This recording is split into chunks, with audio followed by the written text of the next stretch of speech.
My name is Martin Maddock with the Witness to War Foundation. It is June 3rd, 2019, and we are in Manhattan, Kansas, sitting with Mr. John Lindholm, Lindholm, served in the United States Air Corps, Army Air Corps in World War II in the 457th Bomb Group, 8th Air Force. How are you doing today? Okay. Glad to hear it. Been up to Boy State today. Oh, yeah? Mm-hmm. Well, it's very nice to be here with you. Thank you so much for joining me. My first question is, where are you from originally? My address was Cheney, Kansas. Where were you born and raised? I was born in Wichita and raised in Cleveland County on a farm. And what were your parents like? Well, they had put up with 8 kids time we were 3. I was the second one of the oldest. So I had 4 or 6 younger than me, and we all grew up on a farm and all had chores to do and stuff like that. So we went to a rural grade school with 1 teacher and all 8 grades. Mm-hmm. Now, was there a military history in your family at all? My dad and his brother were both in World War I. My dad was in the medic corps, and he made 2 trips across the ocean going over and bring wounded back, and then he's also spent some time at a hospital in France. He wasn't up on the front line. He was at what they call, I think, a regional hospital location. Was that something he ever talked about growing up? Not very much. That was a problem back then. We never got that. Of course, we never talked about anything here until, the 50th anniversary of World War II. Then we started having a lot of things happen, and it was after that that my wife even found out some things. So was joining the military something you ever thought about doing growing up, or did you have other plans? Well, growing up on the farm, I was going to be an engineer, but, World War II came along and I went in there. So where were you on the day of Pearl Harbor? What do you remember about that day? I was in Manhattan, Kansas. I was a freshman, first semester freshman at K-State College at that time. And that was my first semester here, and my last till I got back out of the service. Did you get drafted, or did you enlist?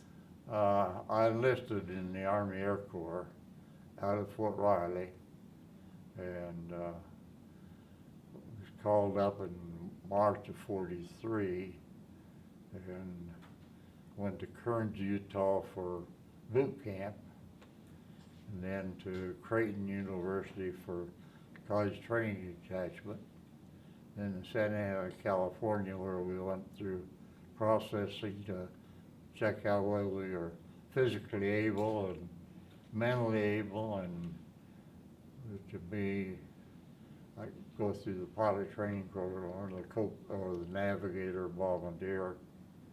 And I said I wanted to be a pilot. And so they said I qualified for it, so I started pilot training, and we had a bivouac before the classes started. We went out in the countryside around LA there, Santa Ana, and had a tent and walked back in, and we started our pre-flight school there right there at Santa Ana. And so then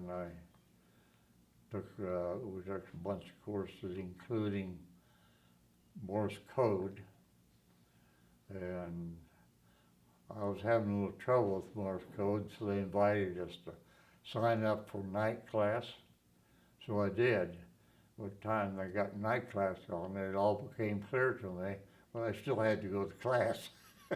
They wouldn't let me out of it for there, so. But we had parades every weekend and stood out there with thousands of other guys, and all for a big long parade. And when we finished up there, why, I was one of the watches that was set to Thunderbird #1, which is a private academy near Glendale, Arizona, which is surrounded by Phoenix now.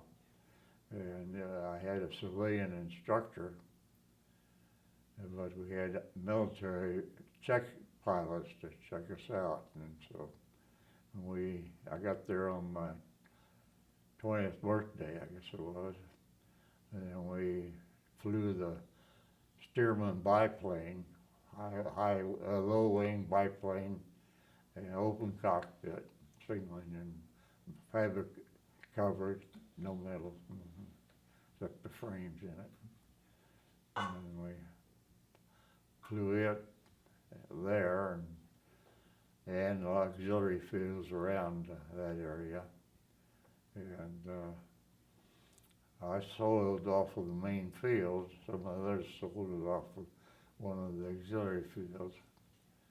But I was fortunate enough to do it there and didn't have any trouble.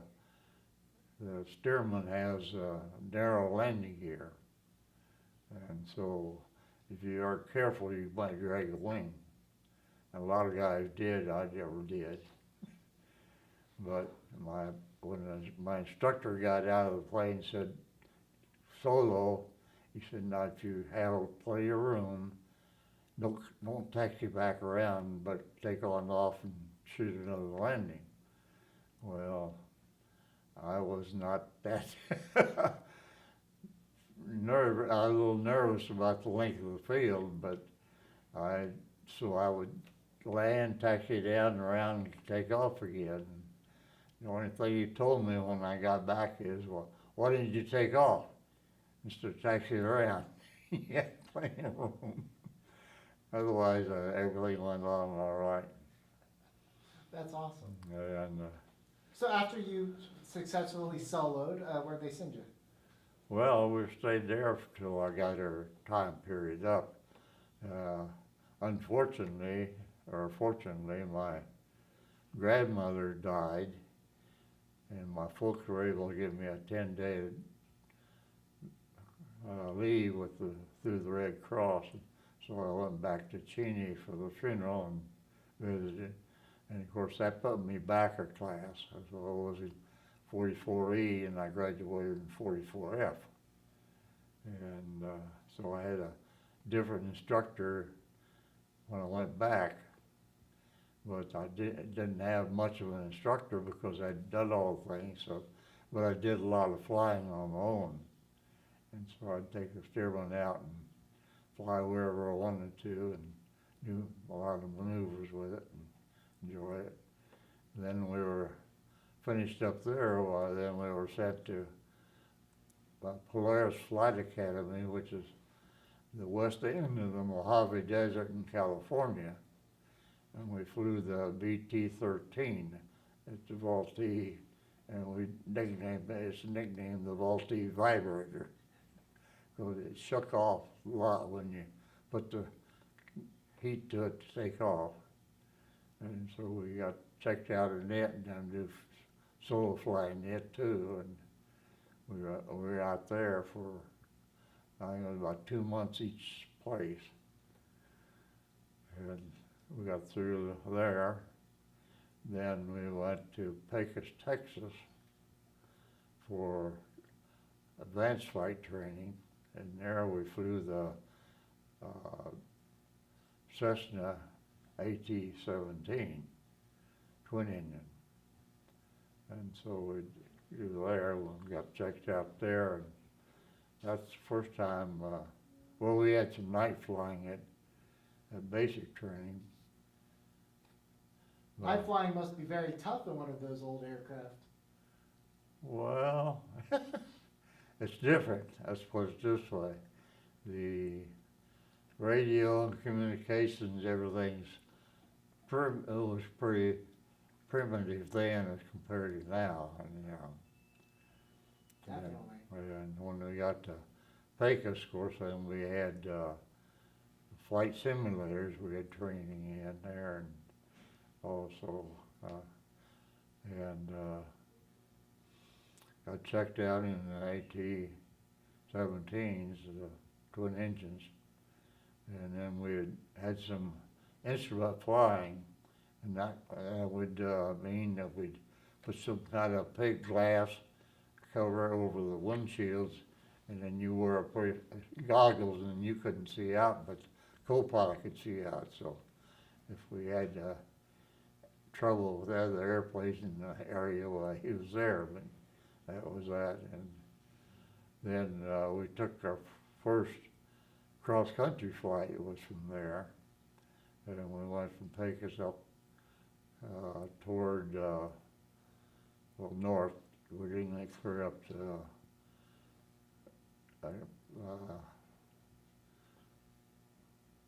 well, Is that where they assigned you to the B-17?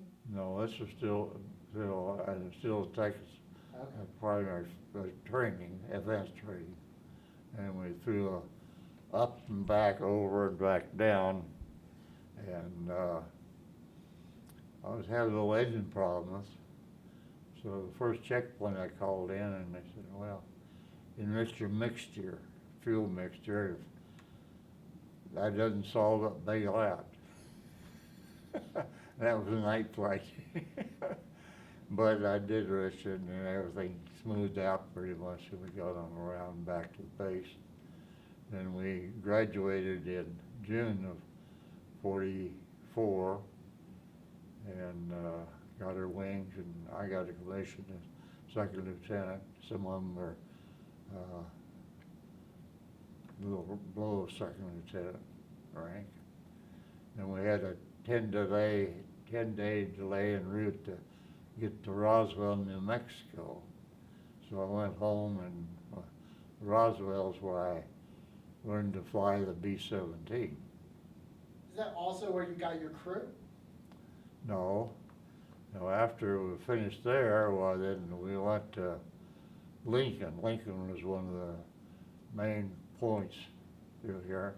So we went up there and assigned a crew, and the whole crew, we went down to Dyersburg, Tennessee for crew training. Well, first, because I like to educate people, can you tell me what the B-17 is for someone who doesn't know? Well, it's a 4-engine metal low-wing bomber, and it's low wing area weight, so that it flies pretty good formation. And it's called the Flying Fortress because it had quite a few guns on it, but they didn't have the right one on the nose till after, and the Germans started coming in on the nose, but only Model G had the nose on it, and the Model F, most of those were retrofitted to get the nose gun on it. So the planes I flew all had nose guns on when I was over in Europe. So tell me about the crew training and who your crew was. Well, I had a co-pilot who was younger than I was, and a bombardier and navigator, which were older than me, and they were both married.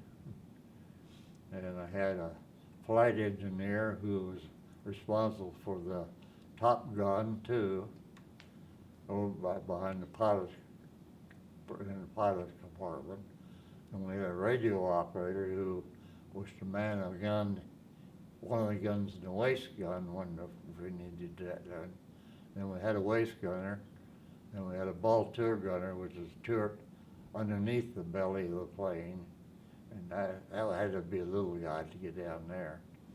Then we had a tail gunner on the crew. Do you remember any of their names at all? Well,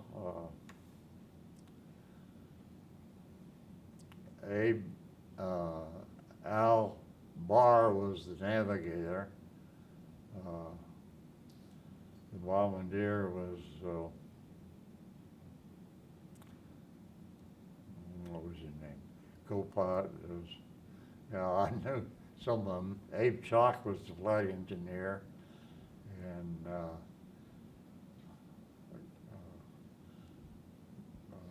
radio operator was Friedman, Danny Friedman, and one of the waist gunners was, well, I can't think of his name. He was killed on their second mission. And tail gunner was a guy that had been in the underground and got wounded. The French underground? Well, he was American, but he was in the underground over there in Europe. He got wounded, and they came out, and he was able to talk himself into, talking people in and letting him fly. And the reason he got on the crew is because by regular tail gunner, when we got our orders to go overseas, why, he went home for a visit, AWOL, and foolishly got into a bar fight, and the MPs picked him up, and so I had to get a new tail gunner, and I got this one, but he never flew till we got overseas together. That is crazy. Well, tell me about going overseas after you got your crew training. Well, one of the things, all our training there at Dyersburg, of course, was formation flying and gunnery and night flying and that kind of stuff. Catching that, trying the navigator and bombardier checked out and stuff. Then we went back to Lincoln, got issued stuff for overseas. Then we went to Cape Kilmer, New Jersey, and we were there 2 or 3 days until the ship came from England, and we went on board in a ship. And it was a ship that was taking people over and bringing injured people back. And the officers, we were up in the main part of the ship where they had bunks for the medical people injured there. And the waist gunner, the militia men are down in the hole sleeping in hammocks. But we went over, no escort, went over through the North Sea and came down that way. And when we got up to the North Sea, the day before we landed, had very rough seas. And we were at mess hall down to 8, straight trot and moving across, and we had a lip, but the trays went up over the lip, so we all were sitting back to our quarters, and they got things cleaned up, and then it quieted down, and then we went back and had our meal. We had 2 meals a day. Then, we got into Liverpool, England, and we got off with ship, and then we got into a train, British train, to go to Stone, England, which was a deployment center for the 8th Air Force. And I talked to the conductor, but I didn't understand him. He's different English. But the younger people spoke English that I understood. I bet they were pretty war weary after having been bombed all that time. Yeah, I think they were, and we were kind of a little bit higher on the hog as far as food's concerned, as far as places to stay and all that kind of thing than the British were, so that was kind of there. But that one was still in 2 or 3 days. Then we went by train to Glatton, England, where that was the 457th Bomb Group was. And there was 5 of us, 5 crews that went in there. And I was in charge of all 5 for some reason or other. And whether I was the oldest pilot on the group, bombardiers and the crewmen didn't count. It was just pilots that were responsible for all the crews. And when you say in charge of and responsible, what are your duties? Well, the duties was keeping track of them on the train and getting them off it when we got to Glatton and so forth. And then we were there on then we were all assigned to different squadrons. There's 4 squadrons there. We were assigned to the 1048th squadron, and because I had a volunteer and a navigator both, and plus, I guess, ability to fly a plane better than some people. We were made training to become a lead plane. The other 4 crews went in there, got their 35 missions in before the war ended, and I only got 17 missions in when the war ended in Europe, so I was right there. But we went in there, well, every plane you went to a different base, you had to be checked out by somebody on their base. And, you know, you couldn't just go in and say, I've been flying B-7s for 5 months, why do I have to get checked out again? But I did that, and of course, the thing about it in England is they have a lot of brick factories, and they have a pretty high smokestack, and usually have a pretty low ceiling. And they said if you come down and you don't come down right on the brick smokestack, why, you can always avoid them. But then, so my first mission, I had a co-pilot. I had a guy fly co-pilot had been on a mission before. He went with me. Sorry, you said co-pilot hadn't flown with you before, right? Well, no, he was flown with me in training, but our first combat mission, we had my co-pilot was somebody not on my crew, but had flown combat missions. Then our second mission, well, then I had him back with me, and that's the mission we were over Munich, Germany, and got shot up, and waist gunner was killed, and we had over 100 holes from flak in the airplane. Fortunately, no engines and no gas tanks, no tires.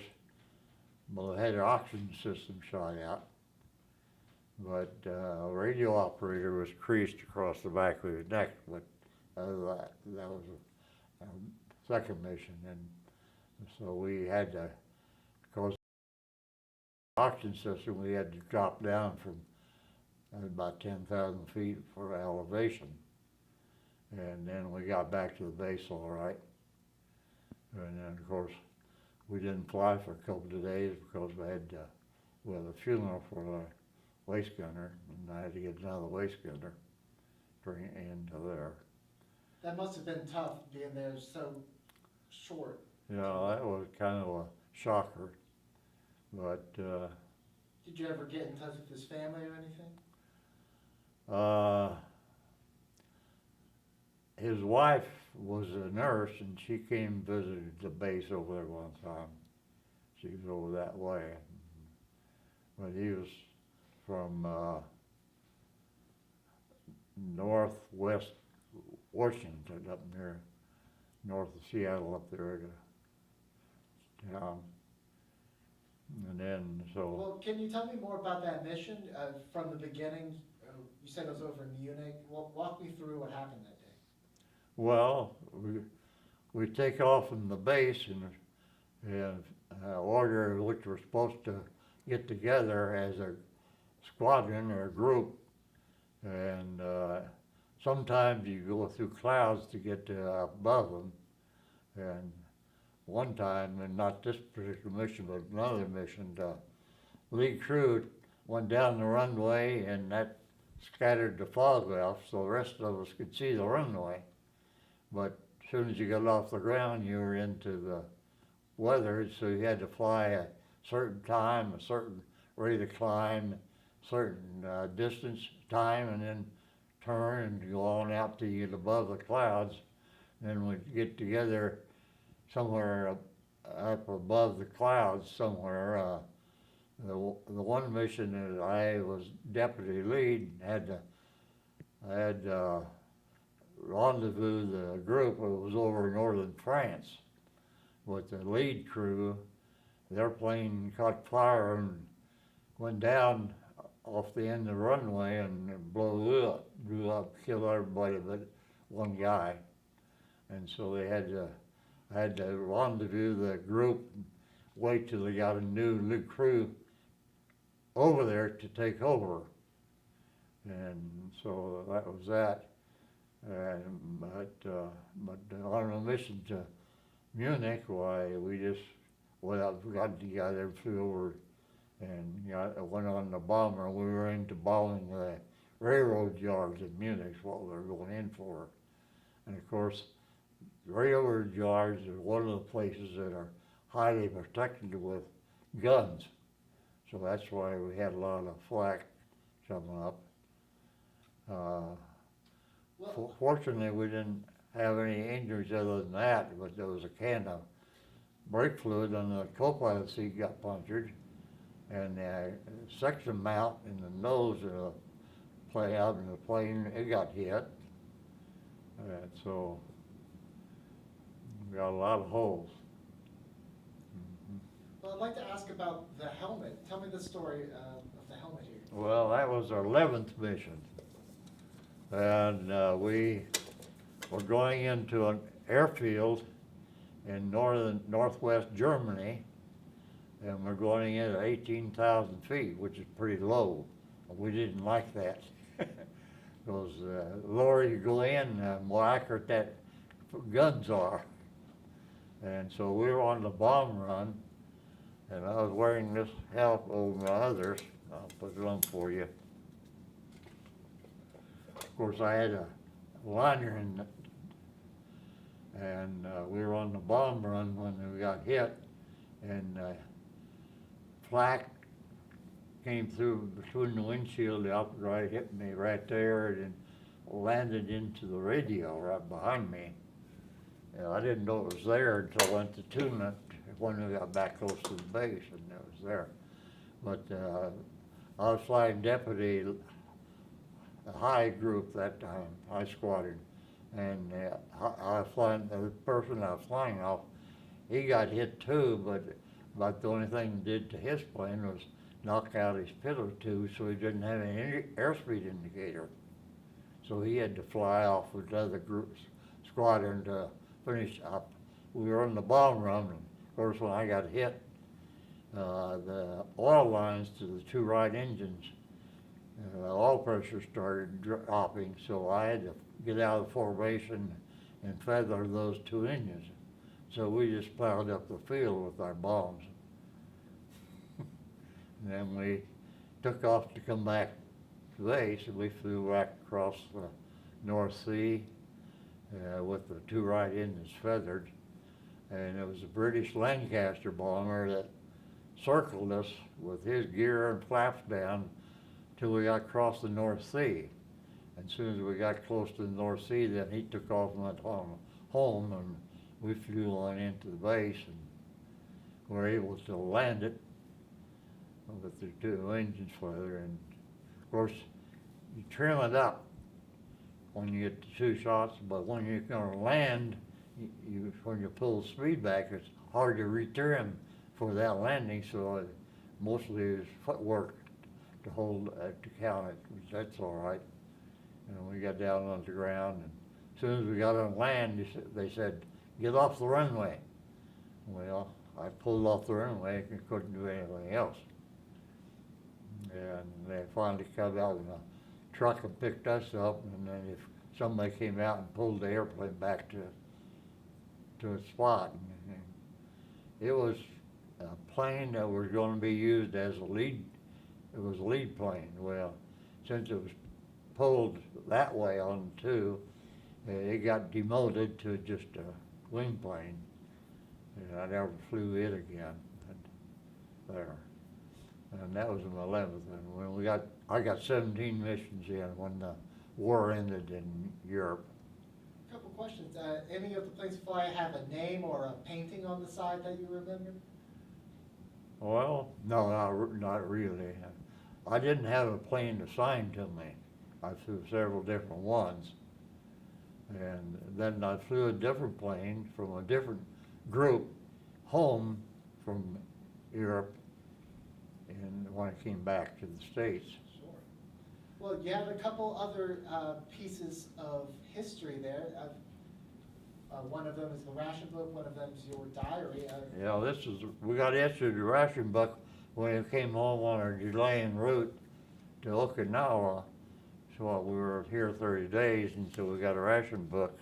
And of course, this is my flight log, which has all our flights in it. I had there. This is a picture of our hit in Munich. So, you see the circle where the bomb concentration was on that. Uh-huh. And so we got that. I don't know how I happened to get that given to me, but I got it. You're lucky to have that. Not a lot Yeah, of I people like that. have any photo evidence of Yeah. their missions. So you said you did 17 before the war ended. Was there any other mission that really stands out in your mind? Any close calls or? Well, when we had the big crossing over the Rhine, we had the wall of flak up ahead of me when we were going in on the bomb run. But when we got up to drop our bombs, there wasn't any flak. So somebody must have knocked them out, or they ran out of ammunition. And of course, Bob was one of the guys down on the ground below me. But I didn't know him then either. So, but that was an interesting time when essentially the whole 8th Air Force took turns going into bombing that area there. And after the war, we did take our ground crews on flights to see the damage we did at the various places, our bombings, and they enjoyed that. Then later, we flew liberated prisoners of war, and we flew them from Austria, over to near Paris. And what I flew were 2 missions were with French officers liberated. And so, Those guys must have been skinny. yeah, well, the officers did a little bit better, but we were all pretty skinny. I was 212 pounds going over, 187 coming back. And that's just from, I guess, nervous and tension and stuff. Food was not all that great, but I had plenty of it. But when we got orders to come back, we were orders to fly in Bradley Field, Connecticut, and then 30-day leave to go home, rendezvous back at Sioux Falls, South Dakota, then go on to Okinawa. Well, we flew from our base in a plane I had never flown, and somebody had flown and checked out the gas and said we used a lot of gas, so I was a little nervous about that. But we got into Wales, and landed there, and then we went on to Iceland. And between Wales and Iceland, we run into ice. So the plane started icing up, and we could see the sun up there, so we were 10,000 feet. So, well, it was climb above it. But we didn't make it till the ice got too much. So we had to go down, and we got down to about 4,000 feet.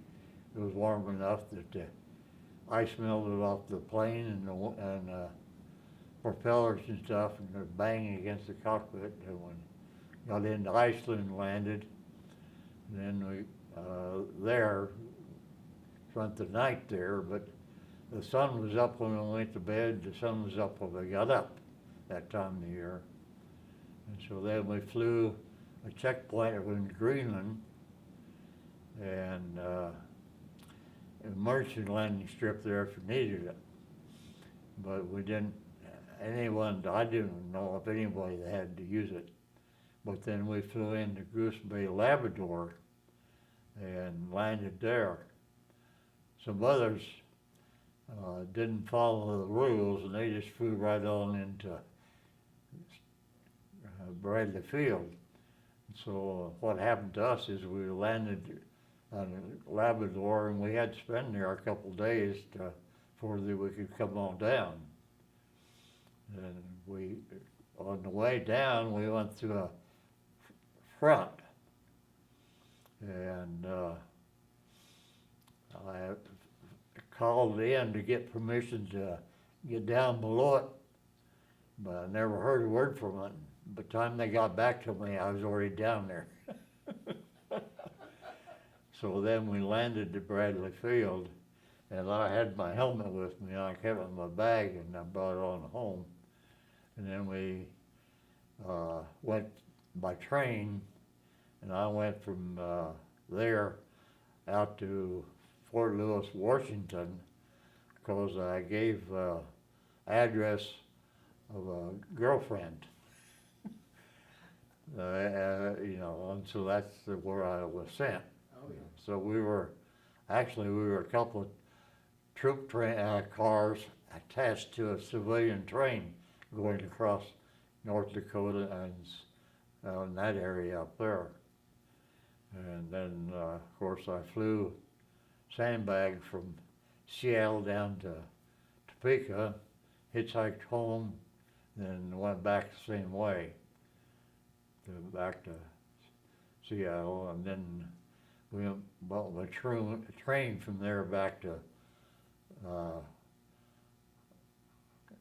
Sioux Falls, South Dakota, where we were rendezvous, and we put us on hold there because of the state of the war, and they dropped atomic bombs. So we were there, and it was during harvest up there. So and they wanted people to work in the fields.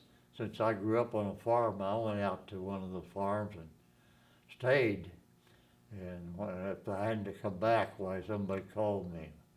But I went out there and shocked oats and had country food, good home cooking, which was quite a difference from that.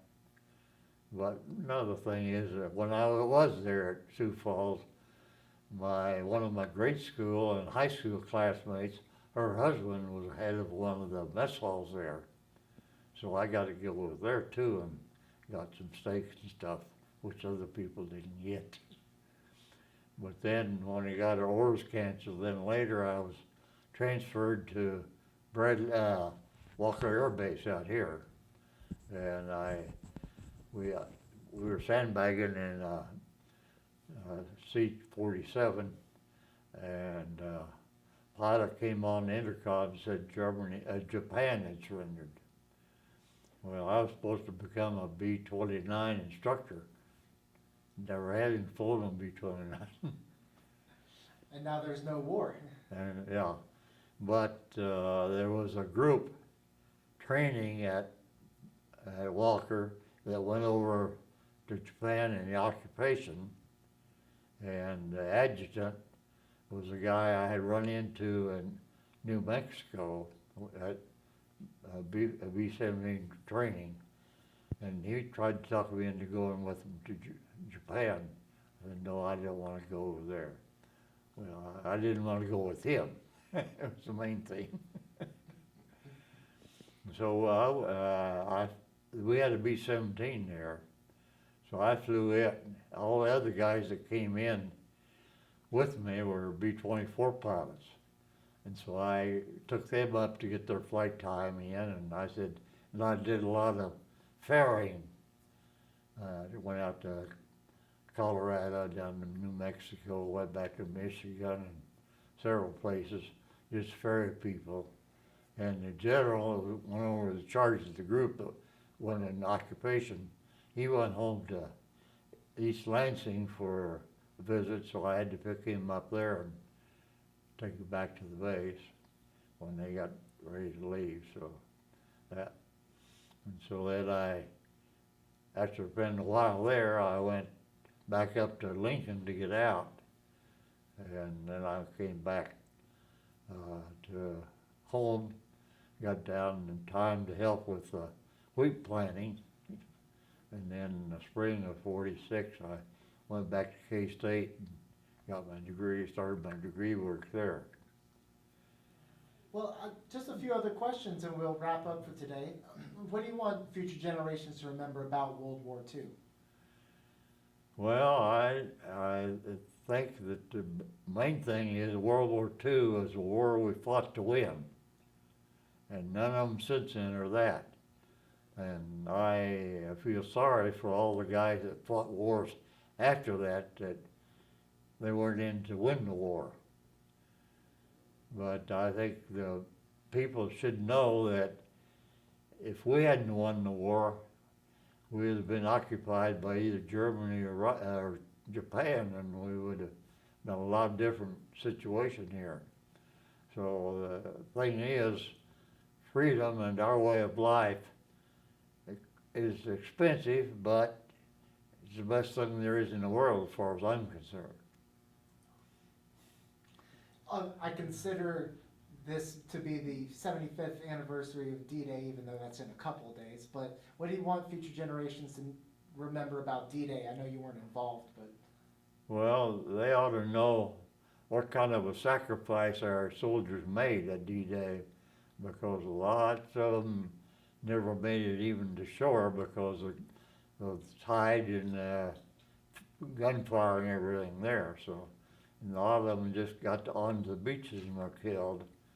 And so it was, you know, one of those things where fortunately we had enough people and a big organization enough to be able to scale the walls and get up there and take the break it out through there and capture it. And so then we had that beachhead held, and then there, and of course I wasn't in all this, but they had a bunch of them that liberated Paris and there, and but we were bombing since that. One of them, other missions, was so far away, we were issued rations and blankets, and we landed at a fighter pilot base in France because we didn't have enough fuel to get back. In another mission, we hadn't enough fuel to get back to the base, so I landed at a British base just across the channel from the continent, you know. Yeah. And And that wouldn't have been possible unless they liberated it. that's right. So, did you ever have any experiences with Eisenhower, either as president or as a general? No, I never had any real contact with him. Well, what was your impression of him? Well, he was a good organizer, and he knew how to work with people. That was his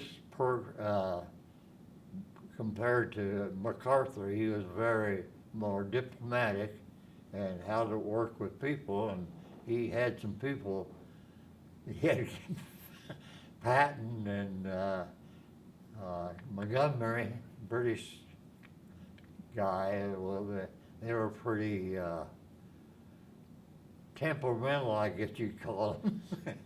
And he had to keep them in line, and he had to do that. But he had the whole responsibility for the invasion of Europe, and from that area, of course, we already invaded Italy from the south, so they were coming up that way. But it was his responsibility, and since I wasn't there, why what I understood and learned was it was a touch and go situation for weather-wise when they went across the channel to the beaches over there.